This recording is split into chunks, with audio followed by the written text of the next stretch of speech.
आज शनिवार का दिन है, जिस दिन अपन इस दरिद्रता से मिलने के लिए पीपल के पेड़ के नीचे आए हैं। हिंदू धर्म में ये दिन पीपल के वृक्ष के लिए पूजनीय होगा। जो भी शनिवार के दिन पीपल के वृक्ष की पूजन करेगा, दूध चढ़ाएगा या मिष्ठान का भोग लगाएगा, लक्ष्मी और नारायण उसके घर में प्रवेश कर जाएगा।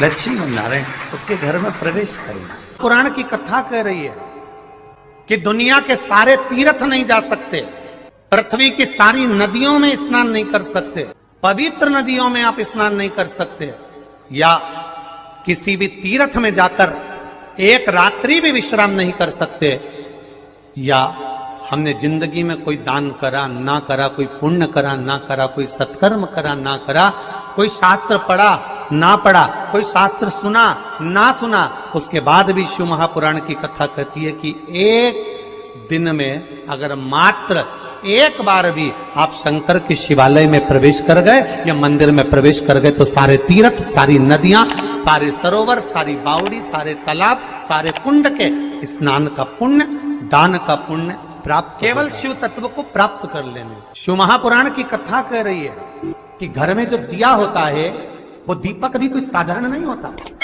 उस दीपक की भी महत्वता है, उस दीपक का भी वर्णन है। एक बात बहुत अच्छे से सुनिएगा, शायद आपकी जिंदगी को सवार, शायद आपके जीवन को। मेरी जीजियों, मेरे जीजाओं, मेरी बेटियों, बेटाओं, कभी मौका लगे, शंकर भगवान के शिवलिंग के पास में आप बैठे हैं।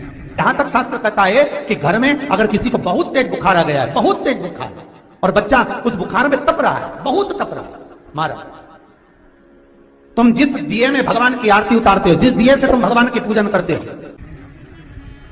कभी मौका लगा और आप पूजन करने के लिए गए, कभी आपको शंकर भगवान के शिवलिंग के पास में या शंकर भगवान के शिवलिंग के ऊपर कनेर का अगर पीला फूल देखा है ना आप लोगों ने, अरे बोलो तो जम के, देखा है? कनेर का यदि पीला फूल शिवलिंग के आसपास में या शंकर भगवान के ऊपर कहीं रखा हुआ भी दिख जाए, विषम परिस्थिति हो, बहुत हिम्मत ना हारते, कभी भगवान अकेले में एकांत में आप पहुंचे उनके पूजन के लिए, कनेर का पुष्प वहां रखा है, चाहे वो जलाधारी पर रखा हो, चाहे वो शिवलिंग के पास में रखा हो, शिवलिंग पर रखा हो, उस कनेर के पुष्प को अगर आप 5 जगह का स्पर्श कराकर अपने हृदय की बात कहकर वापिस महादेव को समर्पित कर देते हो तो भी मेरा महादेव तुम्हारे दुख का निवारण कर देगा।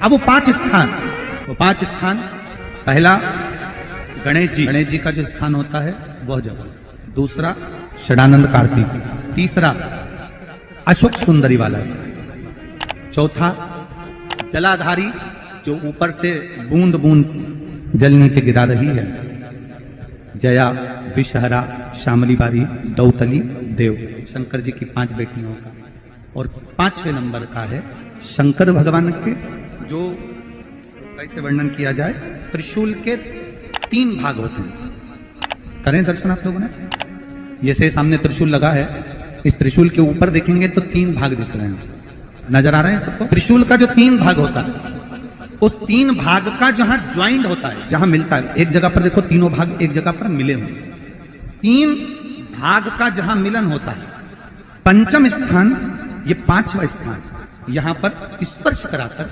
शिवलिंग पर अपनी कामना कर श्री शिवाय नमस्तुभ्यम कहकर बाबा से अपने मन की बात कहकर जो समर्पित कर देता है, हम 3 महीना भी नहीं कहेंगे, हम तो कहेंगे अगर ज्यादा दुख है 3 दिन इंतजार करना, मेरा बाबा उस दुख को मिटाए। 3 महीना बहुत दूर, पर करना है दिल से। और कई तरह के दीपक होते हैं, दीपक का भी विधान वर्णन किया गया, उस दिए का भी वर्णन किया गया। यहां तक शास्त्र कहता है कि घर में अगर किसी को बहुत तेज बुखार आ गया है, बहुत तेज बुखार, और बच्चा उस बुखार में तप रहा है, बहुत तप रहा है, तुम जिस दिए में भगवान की आरती उतारते हो, जिस दिए से तुम भगवान की पूजन करते हो, उस दिए की बत्ती को नीचे डाल दीजिए और उस दिए को पानी की बाल्टी में धो दीजिए। कौन सी बाल्टी में? जिस बाल्टी के पानी से आप बच्चे को स्नान करा सको, केवल भगवान पर से ले जाकर, पास में से ले जाकर उस बाल्टी में थोड़ी देर डाल दो और उस बाल्टी के पानी से उस बच्चे को स्नान करा दीजिए। 15 से 20 मिनट, आधा घंटा लगेगा बच्चे का। बड़ी बेचैन दिख रही हो तुम, क्या बात है? पार्वती जी कहती है देवव्रत कश्मीर प्रदेश का एक भक्त देवव्रत बेलपत्री के वृक्ष के नीचे बैठकर आपका मंत्र जाप कर रहा। मैं आपको जगाना नहीं चाहती थी, पर बेलपत्री के वृक्ष के नीचे लक्ष्मी झाड़ू लगाती है, सरस्वती वीणा बजाती है, इंद्राणी उस बेलपत्री के वृक्ष के नीचे जल का सींचन करती है, 33 कोटि देवी देवता उस बेलपत्री के वृक्ष की जड़ में विराजमान होते हैं। इसलिए देवव्रत एक बार पंचाक्षर मंत्र बोलता है तो वो 33 करोड़ बार गिना जाता है। ऐसा बेलपत्री का वृक्ष होता है। बेलपत्री के वृक्ष के नीचे एक बार अगर भगवान का नाम लिया जाता है तो वो 33 करोड़ बार, 33 कोटि बार गिना जाता है। एक मंत्र केवल नमः शिवाय, ओम नमः शिवाय, ओम नमः शिवाय। फिर वही वाली बात आ गई जो पहले कथा में कहा, अपने लिए अच्छा वाला घी छाट के लाना, अच्छी कंपनी का लाना, और जब यज्ञ करने बैठे, पूजन करने बैठे, हवन करने बैठे, भगवान का तुम पाठ पूजन करवाई, पूजा वाले दुकान पे बोलना कि पूजा का घी चाहिए।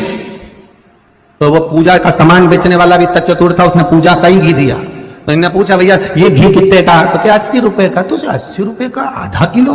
तो क्या पूजा का है?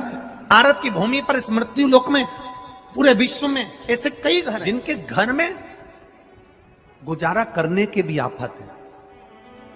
पहनने के कपड़े नहीं, किसी के यहां पर भोजन नहीं, किसी के यहां जमीन नहीं, किसी के यहां दुकान नहीं, कोई पूरी जिंदगी किराए के मकान में निकाल देता है। नहीं, मेरा एक निवेदन है, इस कथा को जितने छत्रपति संभाजी नगर के श्रोता भाई बहन श्रवण कर रहे हैं उनसे निवेदन करूंगा, आप हाथ का ठेला लगा रहे हो, सब्जी का ठेला लगा रहे हो, फल का ठेला लगा रहे हो, धक्के की जिंदगी जी रहे हो, दरवाजे पर बैठे हो, कहीं ना कहीं तुम दास्य भाव की जिंदगी जी रहे हो, तकलीफ में जिंदगी जी रहे हो, बहुत दुख की जिंदगी जी रहे हो, बहुत कष्ट की जिंदगी जी रहे हो, उनसे केवल निवेदन करूंगा 3 महीने 2 जगह पर जल चढ़ाना प्रारंभ कर दीजिए। केवल 3 महीने, एक शंकर भगवान के शिवलिंग पर, दूसरा बेलपत्री के पेड़ के नीचे, 2 जगह पर जल चढ़ाना 3 महीने लगातार चालू कर दो। बाबा तुम्हारा हाथ पकड़कर तुम्हें उन्नति की सीढ़ी पर चढ़ा देगा। हमें कोई चमत्कार करना नहीं आता, और ना हम कोई तंत्र विद्या या मंत्र विद्या जानते हैं, ना हमारे पास में बेल है, ना हमारे पास में भभूति है।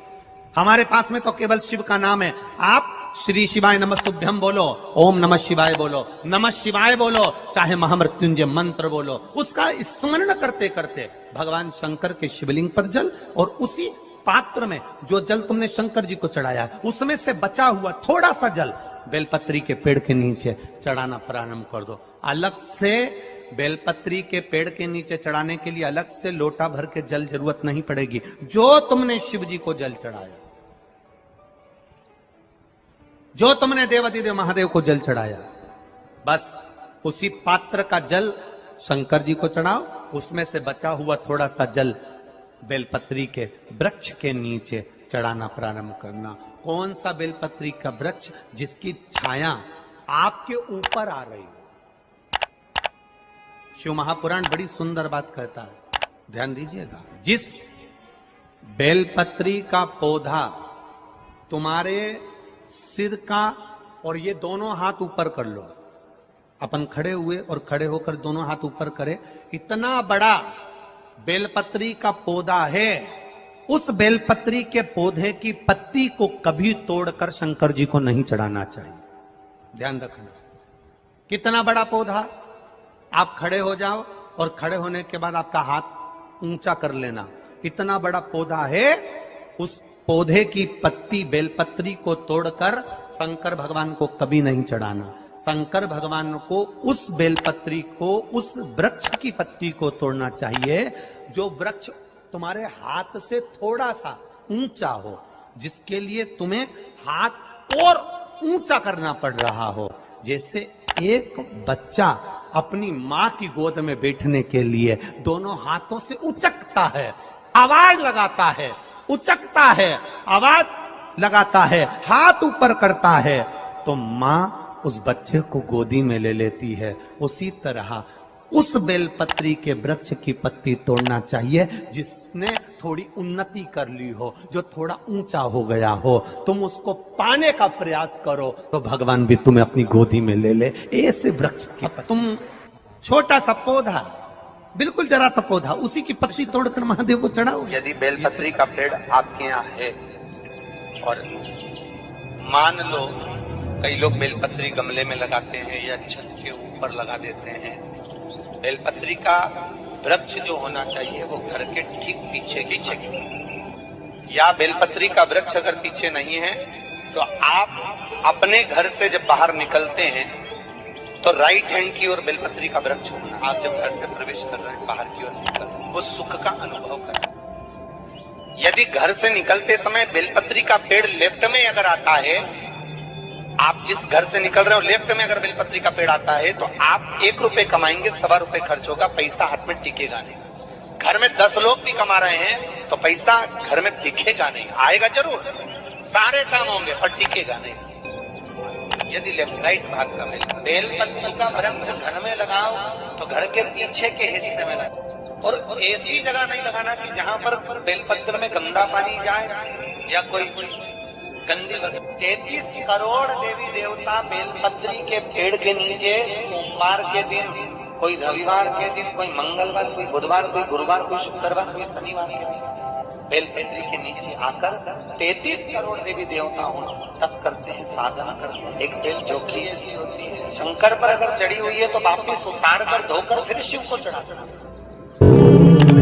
किसी व्यक्ति से कोई काम करवाना है, वो काम नहीं कर रहा, कोई फाइल आगे नहीं बढ़ रही है, कोई कार्य अटक रहा है, या फिर कहीं रुपया पैसा अटक गया हो, नहीं निकल रहा हो, तो एक जल के पात्र में जल भरकर 5 बेलपत्री शिव जी को समर्पित कर कुंदकेश्वर महादेव का नाम लेकर एक सफेद पुष्प बेलपत्री के ऊपर जो शिव जी को चढ़ाई है उस पर समर्पित कर जल जो लेकर गए हो, अपनी उस कामना को कर कि मेरा ये कार्य अटक रहा है, ये कार्य नहीं हो रहा, कुंदकेश्वर महादेव का नाम लेकर धीरे धीरे जल की धार चढ़ाइए। और एक बात हमेशा याद रखना, फिर निवेदन कर रहे हैं, अच्छे से समझ लेना, शंकर जी पर जब जल चढ़ता है, शिव जी का जब अभिषेक होता है, शंकर जी पर जब जल चढ़ाया जाता है, दूध चढ़ाओ, जल चढ़ाओ, कुछ भी चढ़ाओ, पर एक बात का स्मरण अपने जीवन में होना कि इतने ऊपर से मत चढ़ाना कि जल चढ़े और छींटे आपके ऊपर। बहुत ध्यान दीजिएगा। हाँ, तो यहां तक वर्णन करा गया है कि शंकर जी का जल चढ़ा हुआ जहां से बहकर जाता है ना, उसको लांगा तक नहीं जाता। यहाँ लांगते हैं क्या? नहीं ना, परिक्रमा भी करेंगे तो वहीं से लौट कर वापिस उधर जाएंगे।